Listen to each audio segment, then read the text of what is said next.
What's up, y'all? Welcome to my podcast where I'm pushing positivity, purpose, and peace to all student athletes because I believe with these 3 P's, you will not only find success in your sport, but you will be successful overall in your life. My vision is to ensure student athletes are equipped to handle adversity on and off the court. If you are watching this and this content is helpful for you, whatever streaming platform you are tuning in from, I would love if you could rate and like this episode. If you are tuning in on YouTube, my YouTube family, if you could like, comment, and subscribe, or even share with a fellow teammate or coach or athlete that you know needs this, I would greatly appreciate it, and I know they will too. For this episode, y'all, we got a very wonderful guest, Megan Ormiston, former Division I basketball player for University of Nevada, Reno. Okay, she graduated with her BA and Master's in speech pathology, 2-time All Mountain West All Academic Team, college sports Communicators All Academic Team, 3.84 GPA. This girl is amazing, all while helping to pack her 5th year season with 17 double-doubles. That's tough. That's very tough. I am so glad to have her on this pod to share her wisdom, to share her insight, to teach us some things, and just her overall story. I know you guys are going to enjoy it, so let's get into the episode.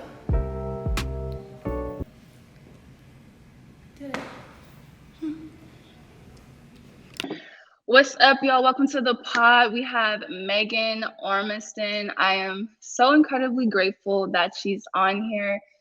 Megan, I don't know if I mentioned this. Actually, I didn't. We played together for 2 years at UNR. And I just want to say, Megan, like, genuinely, I appreciated our time together there, our friendship, your leadership, how you held others accountable, how you spoke up, and just your timely comedic relief. I really needed it because I was pretty serious as a person in that time. I had a lot of stressors, and I appreciated your humor, your liveliness, and everything. So I just wanted to say thank you. I appreciate you, and I appreciate you being on the pod today. Oh my gosh, well, thank you for having me, twin. I have to call you twin because, that's just what I call you. You must.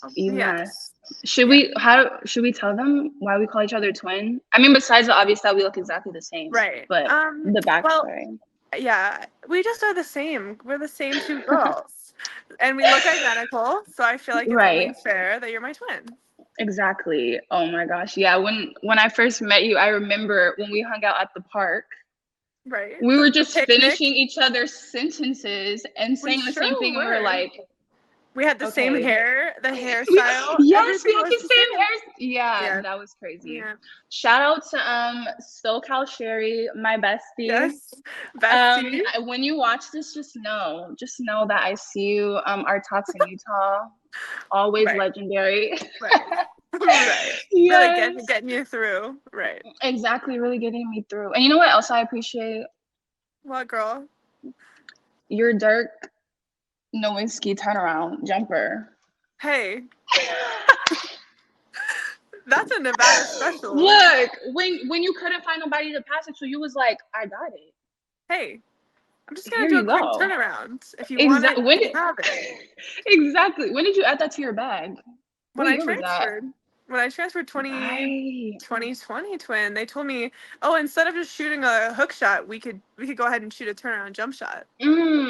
Right. Okay, so we timestamped it. 2022, Dirk Nowitzki is in your bag. We love it. Yep. We love it. Okay, well, I have some questions for you, Megan. Okay, I have some questions for you. Let's get into it. When did you know that you wanted to play basketball at the next level? Ooh. Okay, so I really wanted to play volleyball my whole life, and my sister plays volleyball. So I didn't really start taking basketball seriously until going into my sophomore year of high school. I didn't play club. I was playing club volleyball and club basketball at the same time, and it got to the point where I just had to pick one to put all my time and my parents' money and all the things that it takes to play a sport. So they were like, you have to pick one. So I decided on basketball just because I thought I was better at it, 1, and 2, it was more competitive. And Right. so I went with basketball my sophomore year of high school. I played my first year of club. So I only played 2 years of club basketball, and I played like 10 years of club volleyball. So kind of a different Mm, route. But I think that's why I never burnt out in college and why I still love it and I'm still gonna play. mm, Because right. I didn't play since I played like, rec when I was Mm-hmm. younger, but nothing like club. So Right. And yeah. you're 6'3". Yes, girl. That's important to note for people watching. Okay. She is 6'3". I am 6'3". I am Yes. athletically blessed only in basketball and height. But like other than that, we're not athletically blessed. Right. No, that's Right. okay. That's That's really okay. all I found right. my You made niche. it. Yeah, I made it. I made Exactly. it. Right. Yes, that's Yeah. awesome. That's awesome. So you are doing volleyball, you're doing basketball at the same time. You realize, okay, I'm going to choose basketball. Was it ever a dream of yours when you decided? Were you like excited to pursue it, or how was that Mhm. transition? Well, I knew I always wanted to play in college. It didn't matter really basketball or volleyball. I always wanted to Mm, just play in a Division 1 sport. My dad played a Division 1 sport. He played football at Air Force. And so it was just kind of like in me and my sister's blood to just play basketball, play volleyball, play a sport. It didn't really matter which. The recruiting process, I really wanted to go to a high academic. So I was just mm-hmm. like, anywhere I go has to be high academic. And I kind of stuck to that. And then Right. obviously, like transfer portal, I switched that up a little bit. And I guess we could get Mm-hmm. into that at some point. But yeah. Mm-hmm. So it was always a dream to play at the next level. It didn't matter what Yeah. sport, but it was a dream for sure. Right. So which is harder to you, chasing the dream or living the dream? Ooh.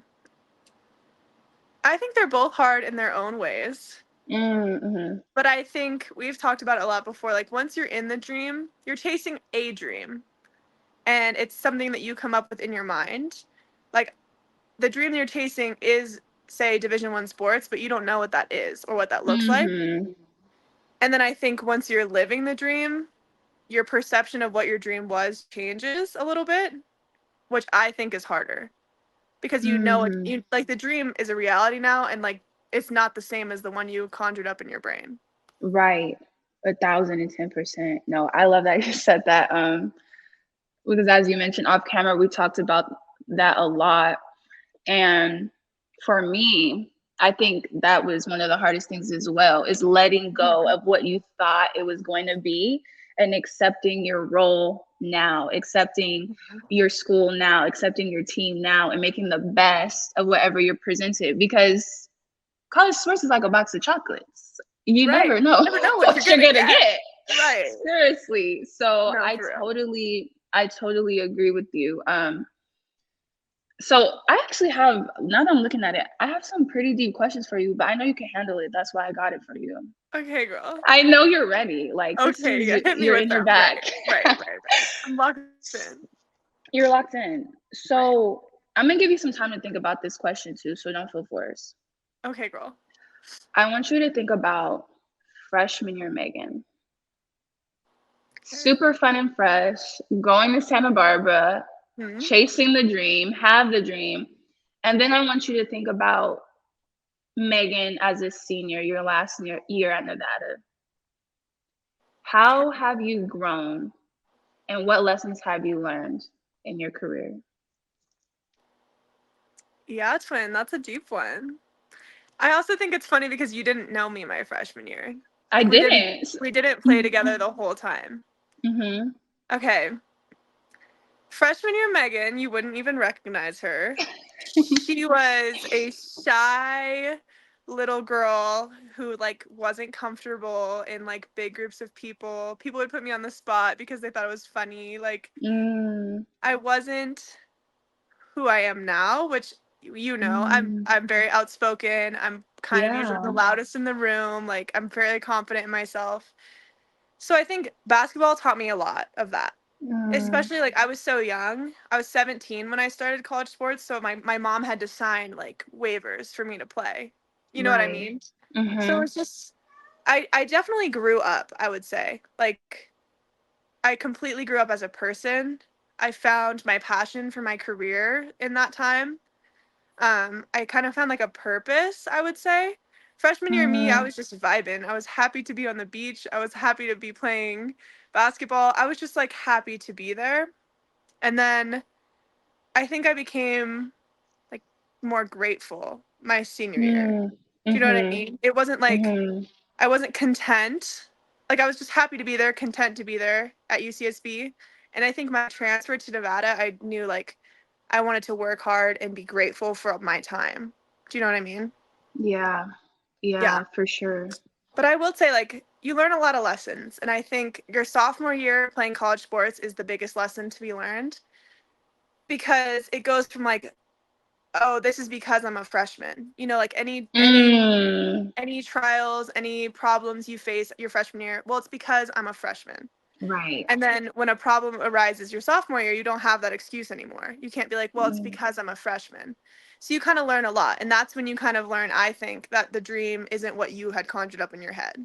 Yes. Your sophomore year. So my sophomore year was tough, and that's kind of what led me into the transfer portal. And so I just think like coming up with like what you want your experience to be now that you know what the dream was it's hard. It's hard. It's a hard thing to do. Yeah. But I think sophomore year is where the most lessons are learned, and everyone I've talked to kind of agrees. Yeah. So, yeah.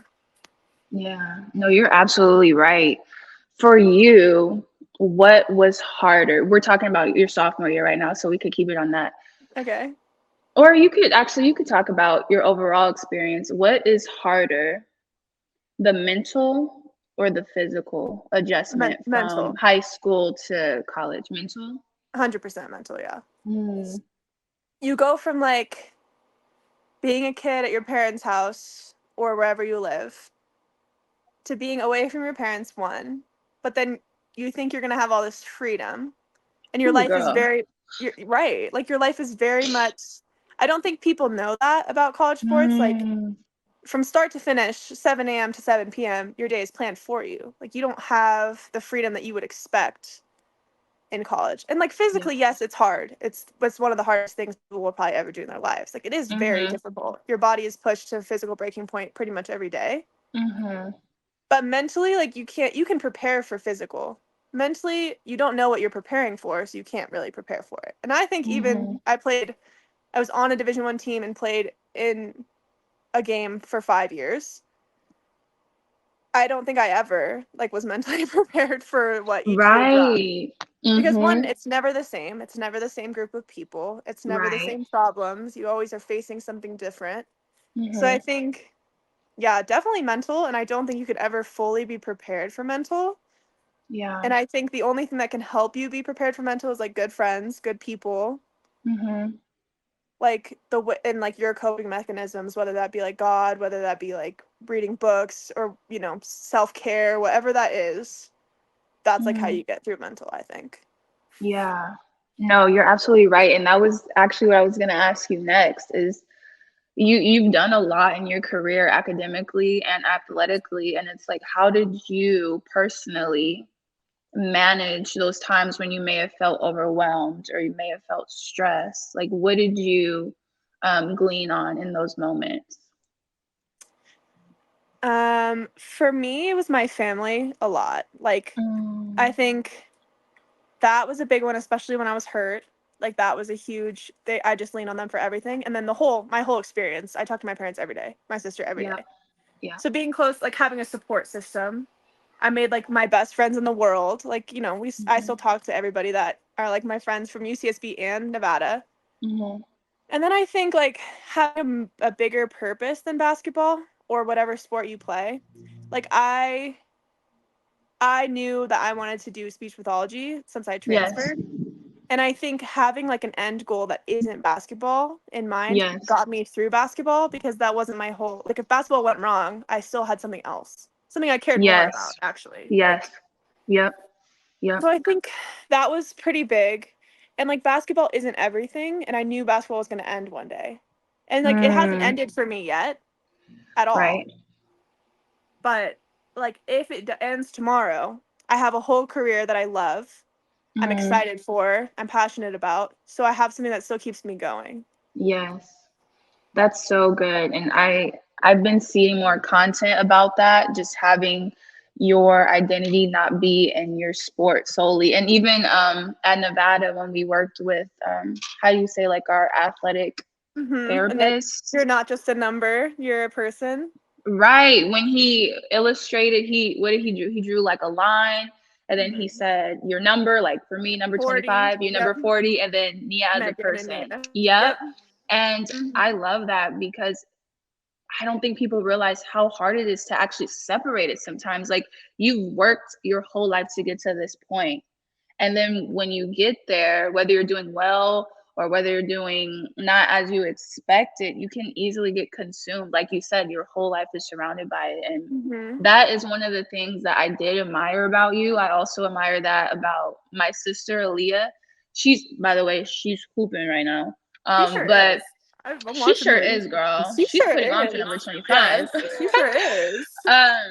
But she has a very healthy, like, work-life balance, of just being like, okay, I played this game, now it's over. Like, she'll literally call me and be like, yeah, sister, I had a bad game, but God still loves me. The sun is out. I have money. Me. And I'm just like, you know that's right. me, friend. Yeah, like, it is you. You're ready to get a petty and some Starbucks, and you're good to go. for real.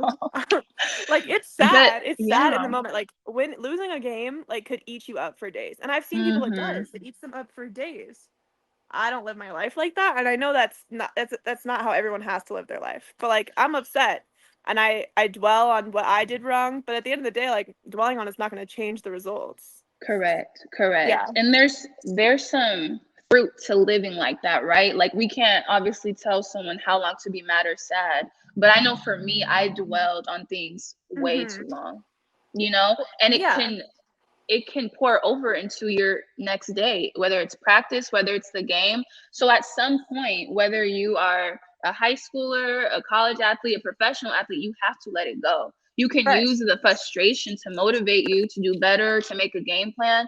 But at some point, it's like shoot or shoot, or like you get in the gym, you get better, but that's all you can do. So there is some truth to what you're saying. And I think that's wise.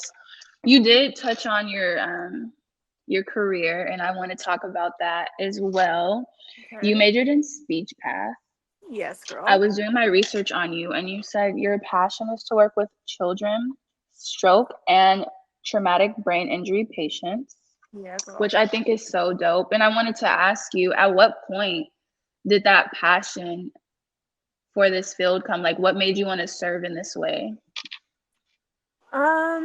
I think I always wanted to do, like, something that helps people in general.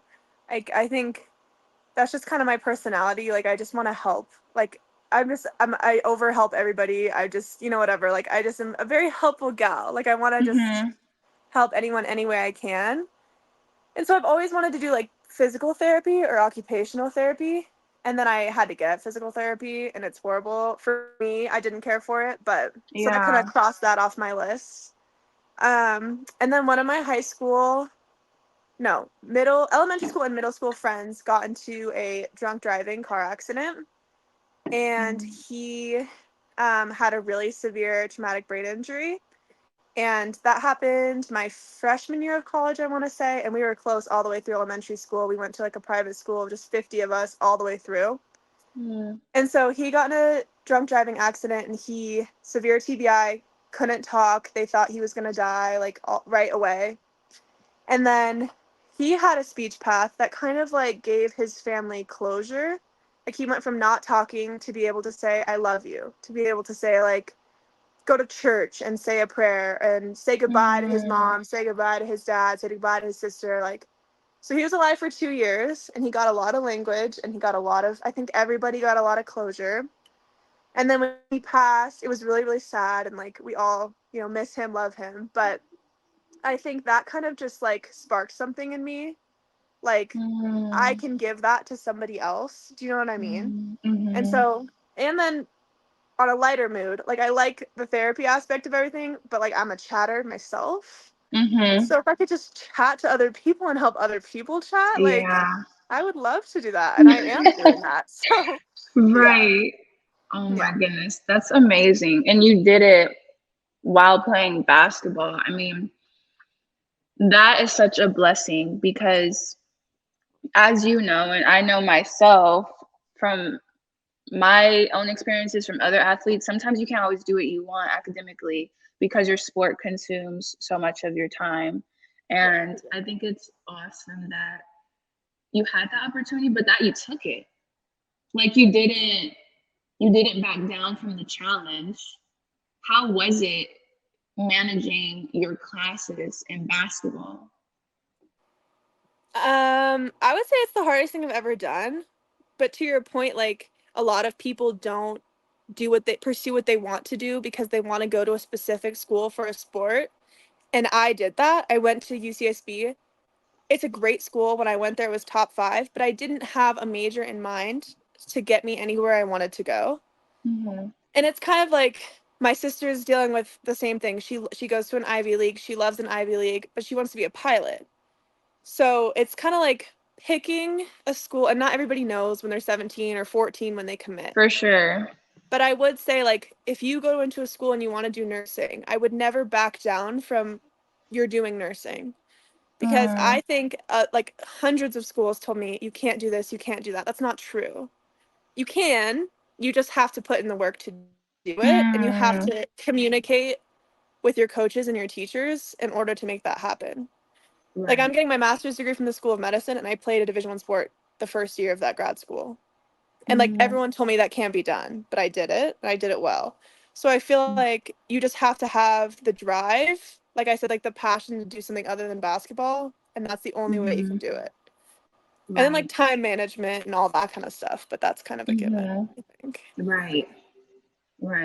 So what was the hardest part about time management? Like walk us through that. What decisions were you making? Like whether it was like, oh, I can't hang out with you on this day, or I have to make sure I cut off all distractions and study, like, because a lot of student athletes struggle with time management and prioritizing. So how did you go about getting your life organized so you're able to communicate with others what needs to happen? I think my main strategy for, like, having my life in order was to make sure everybody around me knew what was happening. So, like, my professors, I made a chart that had every day I would miss, every practice, every travel, why I'm missing, where I am, when I'll be back. And I made them all a chart, and I sent it out before classes started. That way there's no, like, oh, I didn't know you were going to be gone on this test and this and that. No, you all have an email. You did know that. You know what I mean? Right. And then communicating with coaches and athletic trainers. Like, I would go in early every day. For, you know, the athletic trainers would have me in at before my class at 8 to do rehab.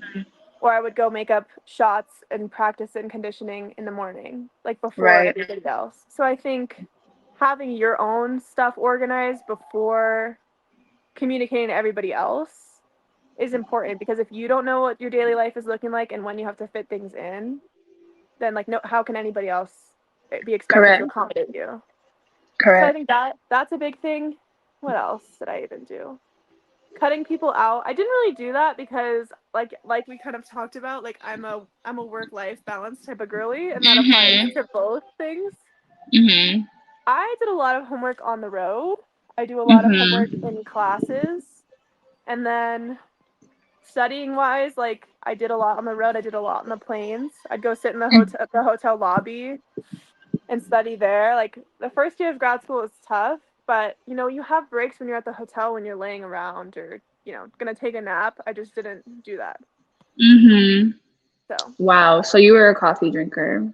Girl, was I? Starbucks knew you by name. No, for real. Like, it was bad. Oh but my yes. goodness. Yeah, no, that's awesome. I was like really trying not to laugh because everything you were saying was tea, but did you hear the background noise? No, girl. Or no? What was it? Okay. I was like, why is she giggling? Right. You could tell I was giggling. Yes, twin. I've known you for too long. Megan, Giggle. yeah, you know when I'm trying to hide my emotions. Girl, I sure do. Right. So I'm in a church and they're doing worship rehearsals, and as you were talking, it's just getting louder. It's like, holy, And I'm like, Jesus, I don't know if she could hear this. I don't know if this is loud. So I was like, let me just hold it together because maybe it's not a big deal. So I okay. can't hear you, girl. You Yeah, couldn't you're hear it. Oh my No. goodness, it was so loud. Anyway, I Mhm. thank you for that. Right. Yeah. Super helpful, super important. And I know for me, like that's when I got organized. I had an academic advisor. Her name was Jue. I will never forget her. I still talk to her to this day. I ended up missing a meeting with her, or I was late or something, and I'm chatting, and I'm thinking everything's good. She emails all my coaches. Nia was late, 15 minutes, la la la la. I get in trouble, and I remember coming back to her like, "Jue, bro, why did you do that? You didn't even tell me you were gonna do that." And she was like, "You need to be on time. We had an appointment at 10. You need to be here at 10." And she's a huge reason why I've been able to get through school, get my master's, be organized, because she taught me like everything you were saying. Communicate with your professors, email them in advance, get your schedule, be organized, get a planner. I'm a planner queen. I still use a planner to this day. Right. It will save your life. Mhm. So everything you said is so important. And I think also using the resources around you. Like I know my master's degree, I got a tutor, for some of my accounting classes. Asking for help is important as well. Asking your teachers to go to Asking their everybody for office. help. Yeah, Asking help is not literally. embarrassing. We need it. We all need help. Yeah. Seriously. And even if you're not a strong organizer, like work that muscle. Ask someone to sit down with you and help you map it out. Like use your resources. Yeah. Most student athletes at the Division I level anyways have like an academic advisor. I can't speak on the other ones because I wasn't there, but most of them do, and that's their job, is to help you organize your life. Right. 1,010%. And you can have supports that I have academic advisors. I could text you every assignment and I don't need that, but some people do. Like, and that's fine. And that's fine. You're absolutely right. You're absolutely right. So how many injuries have you had in total in your career? Injuries. Had a couple, like major ones, I guess, because we all a little beat up the whole time. Right. I've had a couple concussions. Three concussions, and those are huge. If I got one more, I was gonna quit. So I think concussions are important and they do not get enough attention at the Division I level, and they should. And then other main injuries is I tore my labrum, and then I had a bunch of complications with that surgery that required me to redshirt a year. And that's kind of it for my big ones. Yeah. But, yeah. So I tore my labrum. You want me to get into it? No, keep going. Okay, I love it. Okay. I tore my labrum spring workouts after my junior year at Nevada. And then got surgery to fix it. They fixed it. I kind of went back probably a little too early to play my senior year, my first season. I played 7 games. I was having some blood flow issues into my whole right arm and my right hand. I couldn't grasp a pencil. I couldn't grasp a marker. I definitely couldn't shoot. It was super painful. So I saw a bunch of specialists, a bunch of doctors. They told me they're concerned that I would throw a blood clot, had to stop playing immediately, had to stop exercising immediately, had to stop running immediately in case I would die by throwing a blood clot. So that was super tough. And so I had to redshirt the rest of that year. And then I got a second surgery to resolve the blood flow issue my senior year spring. So a year later from my labrum tear. And how was that process for you? I think some of the hardest things, and not just in sportsman in life, sometimes is being patient and advocating for yourself. How were you able to do that during that season of recovery? I think the first injury I'll call my labrum. I didn't advocate for myself at all. I just was like, let's get back to basketball. And obviously that bit me in the butt because I ended up having to sit out a whole year when I could have just sat out a spring if I would have just advocated for myself a little bit more. In terms of my recovery. Yep. you know, like I just was like, yep, sure, whatever it takes to come back, that's fine. Like, it doesn't matter. I just want to play my senior year and I want to, you know, just play. And I don't think that's always the best idea. Obviously, it didn't work out for me. My second time around, I definitely did advocate for myself. Mm-hmm. There was a lot of questions because my shoulder was fixed. I had surgery Right. and fixed my shoulders. Everyone was just kind of like, you're fine. It's just swollen from your first surgery. You're okay. Right. But I knew I wasn't. I was in so much pain. I had to go to the ER all the time. They would send me to the ER to check my blood flow, and I'm like, that's not normal. This isn't normal. Let's put Mm, a stop. And so I ended up medically redshirting myself, and then I got a bunch of second opinions after I did that, because now I'm like, I'm not playing. Let's fix the problem. And so then the yeah. problem got fixed. And then I played a really successful last year, which my shoulder feels great. I have no blood flow problems. Everything was solved. Wow. But yeah, Wow. How was it for you mentally being out? it was not fun by any means. I think an athlete knows an injury and sitting on the sidelines is the hardest thing you can do. And for me, it was almost like I didn't, nobody, not that nobody believed me, but like I had a problem that could be Mm, identified. And it was almost like, mm-hmm. well, you could play, because I did play 7 games. I just played them very poorly. If you remember, like Yes. it was so bad because I was in so much pain I couldn't even like see. And then I can't play basketball with a swollen right hand. I'm right-handed. Yep. So with no blood flow to that hand also, like that's not gonna work. Mm-hmm. So I Mm-hmm. think advocating for myself was hard. And my mom Yeah. always says, like, it's your one body. You're Yep. gonna play basketball for 10 years max. This is your one Yep. body. Yep. So yeah, I got to the point where I was like, I want to be able to go on a run when I'm 40 years old, Yes. you know? Mm-hmm. So I want to be able to coach my kids' soccer team and run around. You know Yeah. what I mean? I had to think bigger picture, which was hard because, when you're Yep. 21 years old and you're sitting there and your team's traveling without you and you're really just Yep. sitting around, it's not cool. It's Yep. not fun. Yep. But especially when you think your problem should be fixed because you already had a surgery. Yep. So 1,000%. yeah, it was tough. And I think back to your earlier question, like support systems are important, friends are important, your faith Mm-hmm. is important, whatever, your self care, all the things that you need to take care of yourself is important all the time, but especially when you're hurt. Yeah. No, I love that you touched on that. When you have a problem that's not detectable, I think something Yeah. you said like that, because that puts pressure on you as an athlete because you feel like, oh my gosh, people think I'm lying, people think I'm soft. And I went through Mm-hmm. something similar when um, I had an Achilles tear and a Haglund's deformity from playing on. I played on it for most of the season, ended up getting surgery after season. I was Right. in excruciating pain, but wanted to prove that I wasn't soft, wanted to prove that I am tough, all this prideful jargon. Well, yeah, and everyone's And you're okay, and you're like, you okay, know what well, I you say mean? so, yeah. Yeah, yeah. And I suffered tremendously. And even after surgery, they said it was supposed to take like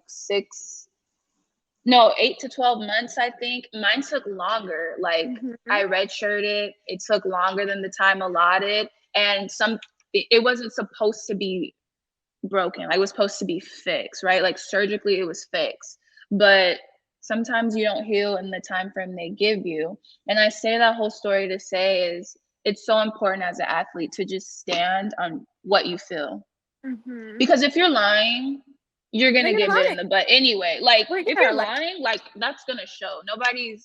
That's gonna come out. Your teammates are gonna see it. You're gonna be like, dancing at a party one time, jumping, and you shouldn't be jumping. Like it's gonna come out in some yeah. way. Mm-hmm. But if you really feel in pain, you must advocate for yourself because, like you were saying, you can make it worse and you can Mm-hmm. prolong your injury and or even cripple yourself, which happens a lot too. Yes. So You could end your career right then and you there. can end your career. That's Mm-hmm. so very true. Um, that's good. I love that you said that. I have one more question for you. Okay, girl. Looking back on your career, is there anything that you regret or that you would change? I think I don't like to live my life with regrets. And I think my college career has made me who I am today. So I think I wouldn't change anything. If anything, like, I think, like, I would say maybe I transferred, so maybe not go to UCSB in the first place. But, like, I met my best friend, like, I met great people, and, like, went from a really shy, embarrassed, like, not confident girl to who I am now. And I think none of that could have happened without, like, all the things. Obviously, I would probably change being injured, but then, that's a hardship you have to go through, and that shapes me as a person, and that kind of made me advocate for myself more, like we said. And I think my last year in college basketball, I was quite the advocate for everybody. I was just like, nope, Yep. nope, nope, nope, nope. Yep. Like, so I think it kind of made me establish boundaries, and that will carry over in my whole life. So I would like to say no to that question. And obviously, there's things. You played with me for 2 years. Like, obviously, there's things we could change. But I think everything kind of makes you who you are. Yeah. But, like, yes, I would like to say yes. I would like to not have a pin in my shoulder. I would like to do all these things. But, like, that's not the way it was planned. And so Yeah. I think that's just made me who I am. And I'm content with that. I don't like to live dwelling on things. And Yeah, 1,000%. 1,000%. I think there's wisdom in what you said, because so often we don't want to have the storms, or even we get frustrated with them because we're like, everybody else isn't going through the same storm. Why do I have to go through the same storm? And like you mentioned, that is what makes you stronger. We need those things. Like a life with no resistance, you're going to be basic. You're not going to have skills. You're not going to be tough. You need, right, basic was funny.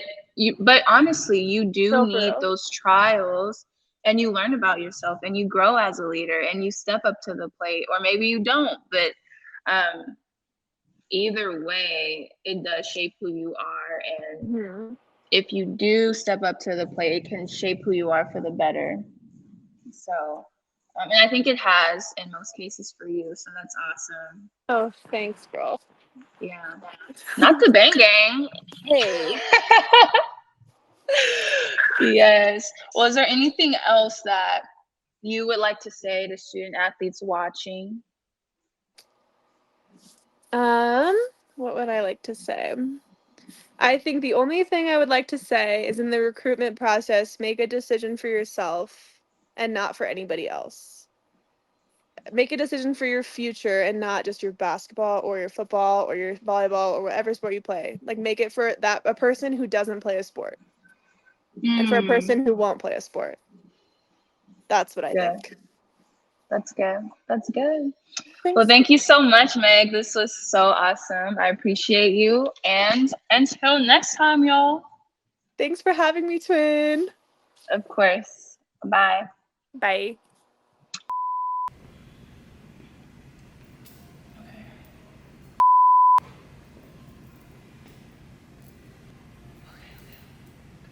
We got this. Just do it right. That's what Coach say. Do it right the first time and we keep it done.